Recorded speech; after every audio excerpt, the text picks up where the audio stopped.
Time to testify about my life. I was down to nothing, but you came through in the nick of time. Hi, Eddie Panetta. Hello. Hey, Monica. I'm so glad to have you today. This is Superman Saturday, and you're my first Superman. So thank you for joining. Thank you. I was telling our mutual friend Janae earlier, I said Monica's doing her first Superman Saturday, and she better have asked me first. Otherwise, I would have told her I was booked. You were, of course, going to be the first Superman because, one, you're my brother, but, without you even being my brother, you're doing some good things, some great things, and I'm so proud of you. Hopefully, I don't get emotional on this because I'm just happy to see how your life has evolved, and just seeing that you're doing the work to make sure that you become the person that you want to become or reach your highest potential, whatever that is. So I'm just so proud of you. I'm glad to highlight you today. So we're going to talk about all the things you're juggling, but more importantly, as you're juggling those things, what are you doing to take care of yourself? What's your self-care regimen? So first, let us know what all you have going on. Just in general with like work and everything. Yeah, with work, yeah. I'm an anchor at the local NBC Channel 3 KSN here in Wichita, Kansas. And between juggling that and then just trying to keep my mind together, I do a lot of work as far as like working out. Like it's not something that like I was never very athletic growing up, but I have worked on, managing my weight. I had gastric bypass almost 15 years ago now. Used to be 430 pounds and, have lost a lot, kept it off. So I work out a lot. I cycle now. I'm getting ready to be a cycle instructor. But from all of that, it stemmed from me getting sober. I had gastric bypass, of course, before then, but getting my life together and having like a regiment, a routine when it comes to working out and having a full overall, like wide view of like what I want my life to be like came 4 years ago when I got sober. So it all kind of like, works together. Absolutely. So, yeah, just to kind of dig into that a little bit more, anything like knowing you growing up, anything that you set your mind to do that you wanted to do, you did it. You were always fearless to me. And that's why you're actually the perfect person to be Superman Saturday, probably every Saturday. But from singing to acting to, losing the weight to anchoring, moving up in different markets to now doing my Zero Proof Life and being, that person that people can go to for support around their recovery because you just modeled that so well and you're still in it and you're every day trying to strive and do better. Those are all things that I noticed. I'm sure everybody watching you on the news or your friends, family noticed as well. So I'm super proud of all of that. Could you tell us just a little bit more about my Zero Proof Life and what it's about?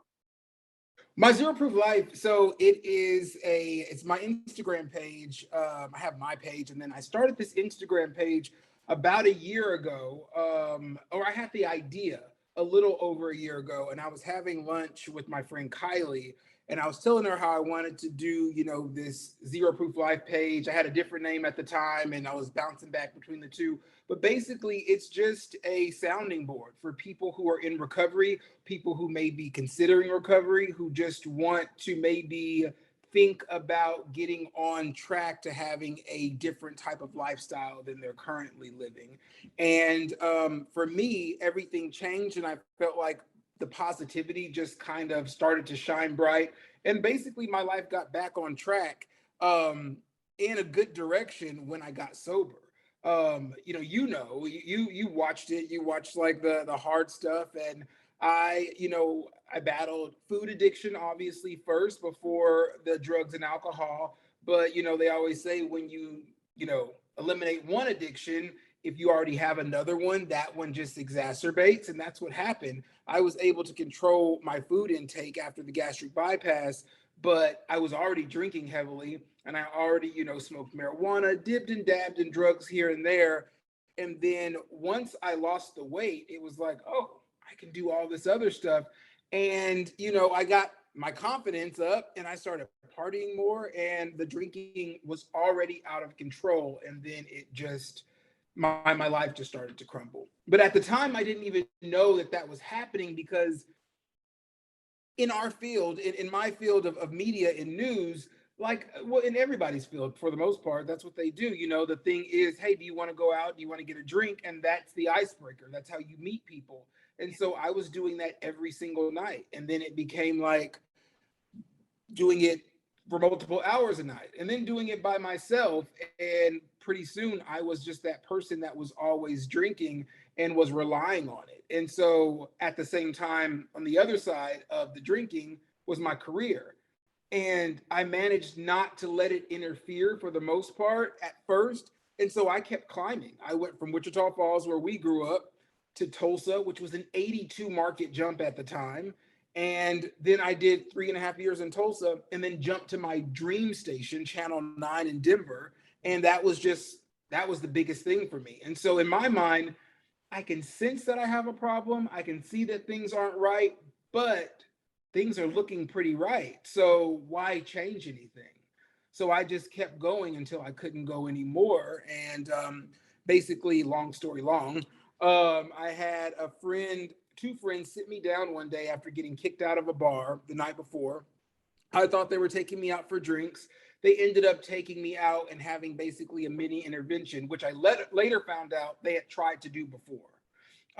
Not to mention, you had talked to me about these things before, but you know, when people are close to you, you just don't want to listen, because in your mind, nobody understands what you are going through. Mhm. No one knows why I drink like this, because I have all this stress and that's my relief. So I deserve to. And that's what I was telling myself, lying to myself. And eventually I started seeing that my friends, people that I considered family away from family, were not really wanting to be as involved with me as they were before.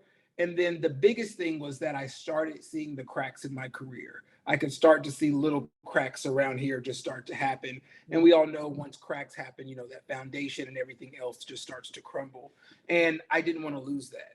And so I got into a 12-step program, and I have been sober for November 3rd of 2022. I celebrated 4 years. And so just keeping that going. Yes, I'm so happy for you and so proud of you. Like I said, that can't be easy, couldn't have been easy. And you're still in it and you're still doing it and you're pulling other people along as you're going. So, I'm just happy to see you living a full life now. Even after using the drugs and drinking, like, you see how much better it's been for you. So, hopefully somebody will hear your story from here, or even watching my Zero Proof Life page, to see that it's possible. And there is so much light at the end of the tunnel. But I also want to point out, before we start talking about your self-care regimen and what you do to take care of yourself, is that you are the one, and I don't know if people can see this. This is a book called What Happened to You by Bruce D. Perry and Oprah Winfrey, a journalist and a clinician. And here we are, a journalist and a clinician. But you brought this to our family and you said, I'm going to order everybody this book. I want us to read it together, or siblings, me and our other sister, our older sister. And you said, I want us to read this and talk about it. That's part of you just trying to better yourself. That's part of you wanting other people to better themselves, and just working to be, or to enlighten others and yourself on how you can improve and what happened to you, instead of, like the book says, instead of what's wrong with you. So I love this book. We haven't finished it yet, and we have been talking about it though. So I think, first of all, it was a great idea, great initiative for us to get the conversation going, because it makes sense. Our experiences are different, even living in the same household. And if we can have those conversations and kind of understand each other's experiences, that opens up so many doors of understanding, of growth, of healing. And I just think that's awesome. So I can't wait to dig even more into this book and have more conversations. But we might need to do another Zoom about it, like kind of a visual book club, and just open up the conversation to whoever wants to listen and understand kind of how to break down those those barriers or any childhood trauma that you might be going through. So can't wait for that. We're going to have to get one of those together. But, let's move along and talk about, with all the things that you have going on, how are you taking care of yourself? And it kind of goes into what you were just talking about with that book. It's I wouldn't be where I am now without therapy. I am someone who preaches that and says, even if it's not something that you think that you'll like, try it, and then if you don't, you don't. But my therapist in Denver was the person who suggested the 12-step program, and she found it for me. She told me, "Hey, you live right next door to this house. Like, you need to go there and try it out." And I, that it all works together. My 12-step program, I work with other people who are addicts. I'm so blessed that I also get to talk about it in my work life, not just my everyday life, like outside of work. For the first time, when I was in Denver, I did Recovery Week, which featured, 5 to 6 stories of people's journey in recovery. Mhm. And then when I got this job in Wichita, Kansas as the morning anchor, I brought that series here, and I just did it this last September in Recovery Month. So recovery and sobriety is almost something that, no, it's not almost, it's something that I work every single day throughout the day. And then I get to go to meetings and I get to talk to other people and sponsor people. And then it just works that way. And then I still have a therapist here also. So I'm still working on all those things. And then at the same time, um, it's physical health, and the physical health with the mental health, like the running, the jogging, the weights, that it's a breakaway. And I just enjoy it so much. Like, I enjoy being healthy now, probably because I was so unhealthy for so long, that it all just works together.